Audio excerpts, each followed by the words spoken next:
Is it possible that I'm actually not a selfish, lazy, weak, undisciplined, broken person, but instead I'm just autistic and have ADHD? Or am I, by accepting my diagnosis, just letting myself off the hook? You tell me. Or actually, it's my video, so I'll tell you. A lot of late diagnosed neurodivergent people tend to deal with a very particular type of imposter syndrome, and it's easy to understand why. We've spent our entire lives somehow getting by. All of the difficulties and the challenges that our neurodivergence has caused as we try to fit ourselves into a world that we don't fit into, we've somehow got through all of that. We've pushed through, we've figured out our own methods, we've invented things, we've sometimes broken down and cried, or we've developed anxiety disorders, we've had depression affect our lives. Somehow we got through it all and we got to where we are now, and everything that we accomplished, whatever that is, during that period of time, however many years or decades that took, we did it all without knowing that we were autistic or that we had ADHD. And so that ends up begging the question, why can't we just keep doing that? We've already gotten this far. Why do we need a diagnosis? Why do we need to understand ourselves better? Can't we just keep pushing through and make stuff happen? And then there's the fact that there are a lot of other autistic people out there who genuinely do need more support than we do. So we feel like we don't really deserve to be supported or have our needs met because there's other people who need more support than us. But the thing we often forget is that in order to get where we are now, there was a cost to what we had to put ourselves through. And so as I've investigated this for myself, I've learned a couple of things that I want to share with you. Two things in particular that I've been using to push back against imposter syndrome. The first one is this: my ability to function is not about whether or not I'm capable of doing a thing. It's about how much energy it will require to do a thing and what the cost will be for me in the aftermath. Yes, I am a person who is capable of attending a social gathering, a large social gathering even, in a really overstimulating sensory environment, and being there for hours, maybe for an entire evening. Sure, I could do that. I could deal with it. I could push through all of the discomfort and the anxiety. I could engage socially with other people using every script that I've memorized throughout my life. I could deal with all of the overstimulation and just suck it up and push through it. But it's going to require a lot of effort and energy from me.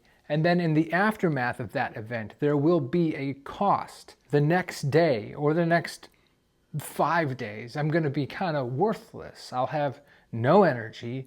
I'll have very little capability to interact with other people. I will be irritable. I will be easily overstimulated. So yeah, I could do the thing, but it's going to require a lot more from me than it would from another person. And there's going to be some negative effects in the aftermath. So my ability to function in a situation like that is not about whether or not I'm capable of it. It's about the energy and the cost. The second thing that I learned is this: my ability to function is incredibly variable. It varies greatly depending on the situation, the circumstances, and the context. Let me use the very simple example of a phone call. I hate making phone calls. A lot of people hate making phone calls, but I in particular really hate making phone calls. I never really understood why that was. I just knew that I hated it, and whenever I had to make a call, I would dread it. It was an unreasonable source of anxiety for me. Here's a hypothetical to illustrate why this is an issue for me. Let's say I need to make a call to my cell phone provider and talk to them about my cell phone service. That is not a call I want to have to make. That's not something that I want to have to do. I will hate it. Now let's pull that exact same situation and put it in another context. Let's say I am walking into the cell phone store and I'm going to talk to a person there about my cell phone service. Now obviously that scenario comes with additional things. I gotta actually get ready and leave the house. I I have to interact with other people in person. I have to be perceived in a public place. But all things being equal, if I'm sitting in the car outside the cell phone store and I can either call customer service on my phone or I can walk inside and get some help inside the store, I would rather go inside and talk to somebody in person. Why? Why is that? As it turns out, telephone-based communication is really challenging for me. It's just a really bad communication method for me. It doesn't work well because of a few things. For one thing, my auditory comprehension is poor. It's difficult for me to understand what somebody's saying to me and what's going on if the only point of reference I have is the voice coming out of my phone. Also, there's no visual cues for me to use to help interpret what's being said. Also, I'm a slow processor, but when people are talking to you on the phone, they expect you to respond quickly because they'll say something to you, and if they don't hear something back right away, they don't know if you've heard them or if you're even still on the line. So there's pressure for you to respond immediately. So all of that combined, it just doesn't work for me, and I can't function and communicate well or understand well in that context. But if I'm face to face with the person, I can watch their mouth move when they talk, and that helps me to understand what they're saying quicker and easier. And after they speak, they can see that I've heard them and I'm thinking about what they said. So there's a little less pressure to respond immediately. It's still pressure, but it's less. It's just an easier, smoother method of communication for me. When I told my therapist about this, she said something that kind of opened my eyes to this whole concept of variable functioning. I explained the difficulty that I had making phone calls, and she said, well, maybe on the phone, you're a level 2 support needs autistic person. What? That blew my mind. And suddenly I realized my ability to function varies.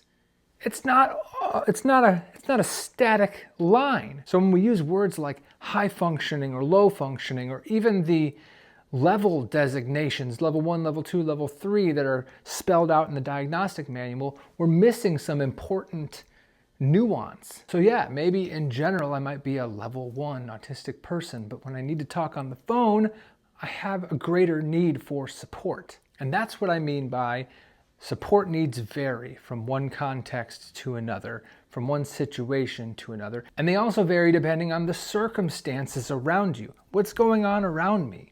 Is there a lot of distraction happening? Are there noises that are competing for my attention? Is there overstimulation taking place?